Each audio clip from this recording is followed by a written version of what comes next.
The day I discovered Richard's affair was like any other, until it wasn't. I, Anna, 32, always considered myself observant, but that day my skills were put to a test I never anticipated.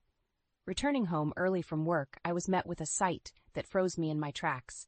The garage shutter, always firmly closed, was ajar. Puzzled, I approached cautiously, my heart pounding an erratic rhythm against my chest. Peering inside, the world seemed to tilt on its axis. There, in the midst of our garage, was Richard's prized vintage sports car, and in it, entangled in a passionate embrace, were Richard and a woman I didn't recognize. The audacity of it, in our shared space, was a slap across my face. I stifled a gasp, biting my lip till it hurt. They couldn't know I was there. I needed evidence, something concrete. My mind raced as I struggled to think straight amidst the turmoil of betrayal. Then, as if fate played its hand, Richard's voice cut through the silence. "Come on, the car's too cramped. Let's do it outside next time. Right?" His tone, light and carefree, was a stark contrast to the storm raging inside me. It was the voice of a man without a care in the world, a man who didn't deserve the loyalty I had given him. I had to act. Moving silently, I grabbed a few of Richard's clothes strewn on the floor and snatched the garage remote control. My hands trembled, but my resolve was firm. I pressed the button and the shutter began its slow descent. "You too? So ardently engaged like monkeys. Deserve to be left just as you are, with nothing on, fitting for your behavior," I whispered to myself, a bitter taste in my mouth. I left the garage, closing them in their disgrace. I couldn't bear to stay a moment longer. The evidence in my hand was my ticket to freedom from this sham of a marriage. I had always known that Richard had a penchant for theatrics, but this was a new low. It wasn't just about the affair. It was about the disrespect, the utter disregard for our marriage vows. As I walked away, my mind was a whirlwind of emotions. Anger, betrayal, but above all, a burning desire for retribution. Richard had made his bed, and now he was going to lie in it. This wasn't just the end of our marriage, it was the beginning of his downfall. I was going to make sure of that. In the quiet of my office the next day, my mind incessantly replayed the previous night's events. Every casual smile and tender word from Richard now seemed like a carefully crafted performance. How long had I been living in this facade? I sat there, looking at the desktop background, a photo of us on our wedding day. It felt like looking at two strangers. I deleted it with a click, a small but liberating act. The memories of our life together took on a different hue now. Richard, with his charming smile and words, had always been particular about appearances. Our home, an aging yet elegant house, was chosen by him for its character, he had said. But now I saw it for what it was, a stage for his performance. I recalled the day he brought home that vintage sports car, a purchase that came out of nowhere. "It's a man's dream," he had proclaimed. That car, which cost more than a small house, was his pride and joy. Now, it was nothing more than a symbol of his vanity and deceit. As my professional facade held up at work, my personal life crumbled. I was a successful marketing director, known for my sharp strategies and keen insights. But at that moment, I felt like a fool. Fooled by a man I trusted with my heart. The memory of an encounter with Richard at a corporate event a few months ago resurfaced. He was the center of attention, laughing and socializing with his usual flair. I had seen him exchange numbers with a young woman, but he had brushed it off as a business contact. How naive I had been. The day wore on, and every interaction felt like a chore. My colleague Mark noticed my distraction. "Everything okay, Anna?" he asked, genuine concern in his eyes. I forced a smile. "Just a long day," I replied, masking my turmoil. As I drove home, my thoughts were interrupted by a call from Richard. His voice, once comforting, now grated on my nerves. "Hey, love, running late tonight. Don't wait up," he said casually. "Sure," I replied, my voice steady. I wasn't going to confront him yet. I needed a plan, something that would hit him where it hurt the most, his ego and his wallet. That night, alone in our bed, I made a decision. Richard's betrayal wasn't just going to be the end of our marriage, it was going to be the start of his undoing. I was going to dismantle the life he so carefully built, piece by piece. Sitting in the dim light of my living room that evening, I initiated the plan I had been meticulously crafting. The laptop on my knees displayed the login screen to our home security system, a system Richard had installed for the safety of his precious car. Logging in, I navigated to the garage camera footage. My heart raced as I hit play, watching the scene unfold with a cold detachment. There they were, Richard and that woman, Lily, entangled in their sordid affair. The footage was damning, undeniable evidence of his betrayal. I downloaded the video, a digital weapon in my arsenal for the impending legal battle. Richard's reputation, his precious image, was about to be shattered. The next day at work, I was a shell of my usual self, my mind constantly on the impending confrontation. Mark approached my desk with a hesitant step. "Anna, you've been off. Anything I can do?" I shook my head, forcing a half-smile. "Just a tough project. Thanks, though." As the day dragged on, my resolve only strengthened. Richard was not going to get away with this unscathed. That evening, Richard returned home with his usual carefree demeanor. "Hey, babe, I picked up Chinese for dinner. Thought you'd like a break from cooking." His words, once sweet, now felt like poison. I sat down at the dining table, my expression unreadable. "We need to talk, Richard." He paused, a flicker of concern crossing his face. "Everything okay?" I pushed my laptop across the table. The video queued up.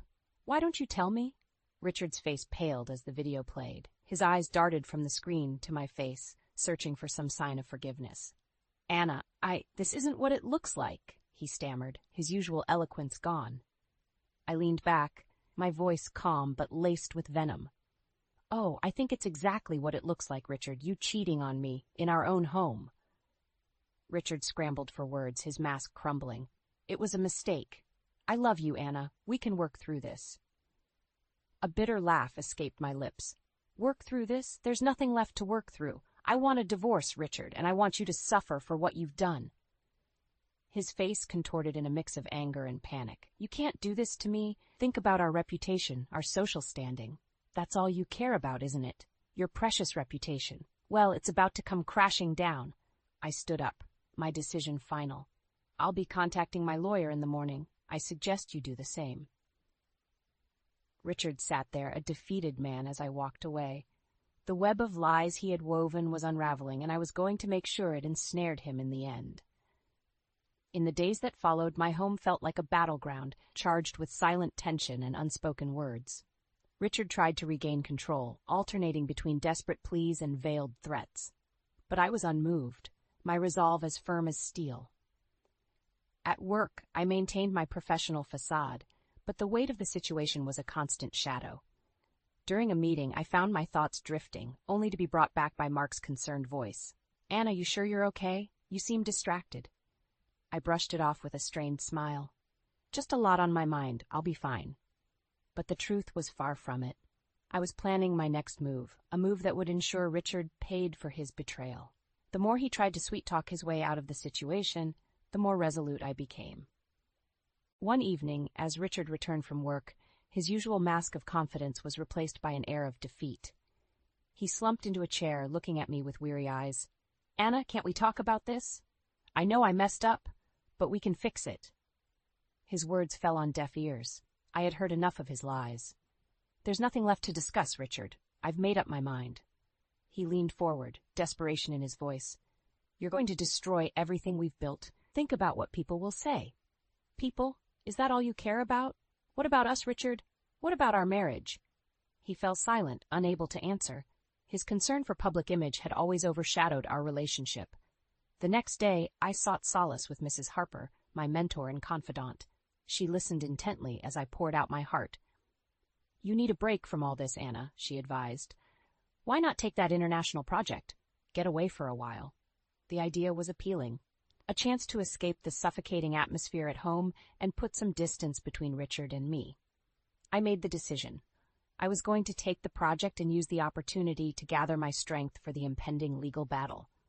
It was also a chance to rebuild myself away from the shadow of Richard's deceit. That evening, I informed Richard of my decision. His reaction was a mix of surprise and frustration. "You're leaving now? In the middle of all this?" "Yes, Richard. I need to focus on my career, something you clearly never respected." He watched helplessly as I packed my bags.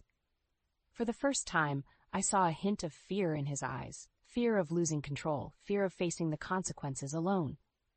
As I left for the airport, I felt a sense of freedom. The distance would give me perspective and strength.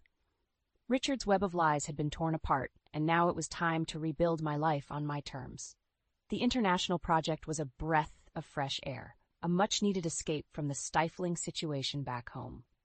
Immersed in work, I found a renewed sense of purpose and strength. Each successful meeting, every new connection, was a step towards reclaiming my independence. However, Richard's shadow loomed large, even miles away. His texts and calls, a mix of pleading and anger, were relentless. I responded only when necessary, keeping my replies brief and emotionless. One evening, after a particularly long day, my phone buzzed with yet another call from Richard. I hesitated but answered, bracing myself for another bout of emotional manipulation. "Anna, where are you? This is getting ridiculous. You can't just run away from our problems." Richard's voice was strained, a mix of frustration and desperation. I replied coolly, "I'm not running away, Richard. I'm focusing on my career, something I should have done a long time ago." "You're abandoning our marriage over one mistake. You're being unreasonable," he retorted. "A mistake? Richard, you betrayed our marriage. This isn't just a simple error you can sweep under the rug." His voice rose, tinged with anger. "You're destroying our life over your pride. Come back and we can sort this out. We'll go to therapy, do whatever it takes." I could almost see him, the charming man I married, trying to weave his web of lies again. But that man was long gone, replaced by the reality of who he truly was. "Therapy won't fix what you broke, Richard. I'm filing for divorce. It's over." There was a moment of silence, and then his voice, now colder. "You'll regret this, Anna. You're making a huge mistake." I ended the call, a sense of finality washing over me. It was clear now. There was no salvaging what was left. Richard was only concerned about his image, his comfort. He didn't truly care about us or our marriage. Back in my hotel room, I looked out at the city lights, reflecting on the path ahead.